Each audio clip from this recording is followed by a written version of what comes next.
आज की डेट में 63 पेशेंट्स एडमिटेड हैं कोविड के हमारे पास। हमारे MCH CD हॉस्पिटल्स में कोई पेशेंट नहीं है। अनफॉर्चुनेटली पिछले 24 घंटों में एक डेथ हमारे DRDO हॉस्पिटल में हुई। 8 तारीख से वो दाखिल थे पोस्ट कोविड मैनेजमेंट के लिए और लंग्स में इतना डैमेज हो चुका था कि वो आज सकम कर गए अपनी बीमारी को। 3 एडमिशन्स हुई, 5 लोग डिस्चार्ज भी हुए। लेकिन ये जो मिनिमल हमारी बोलेंगे कि टोटली डिक्लाइंड नज़र आ रहा है इस टाइम कोविड, इसको हम लाइटली नहीं ले सकते। लापरवाही की कोई गुंजाइश नहीं है। हमारे रेगुलरली सीक्वेंसिंग के लिए सैंपल्स जा रहे हैं।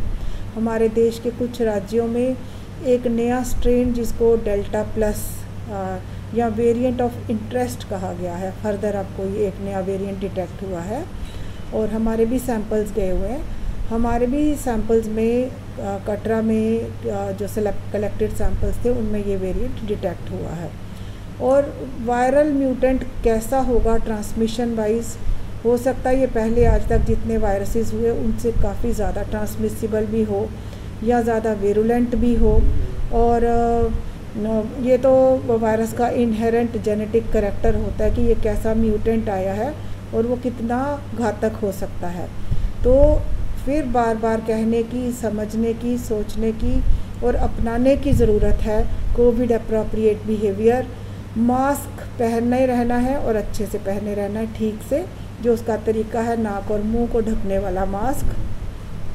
साबुन पानी से हाथ धोते रहना है या कहीं साबुन पानी की व्यवस्था ना हो तो अल्कोहल बेस्ड हैंड सैनिटाइज़र से हाथ धोते रहना है, क्योंकि हाथों से ही वायरस नाक, आँख या मुंह के ज़रिए बॉडी में एंटर कर सकता है। और सोशल डिस्टेंसिंग, 2 गज की दूरी बनाए रखनी है।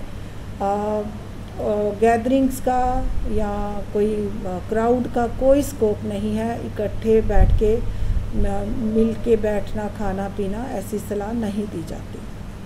डेल्टा वेरिएंट के कितने पेशेंट्स ये डेल्टा प्लस वेरिएंट का एक ही जो सैंपल कटरा से कहीं से कलेक्ट हुआ है।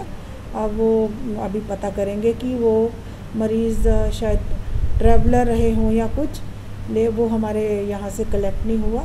लेकिन अगर एक वेरिएंट कहीं भी देश के किसी राज्य में या कहीं संसार में भी कहीं आता है तो ट्रांसमिट तो होने की उसकी अपनी क्षमता है ही।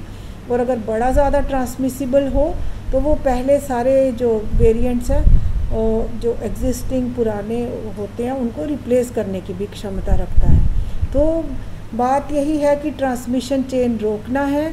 अगर कहीं वो आए भी तो उसी इंसान में, उसी मरीज़ में या उसी होस्ट में वो ख़त्म हो जाए जिसमें वो पाया गया, उससे आगे ना बढ़े। अभी तक कोई मरीज़ आया? कितने मरीज़ हैं टोटल? नहीं, हमारे यहाँ जितने भी मरीज़ हैं या हमारे यहाँ दाखिल पॉपुलेशन में कोई ऐसा केस डिटेक्ट नहीं हुआ।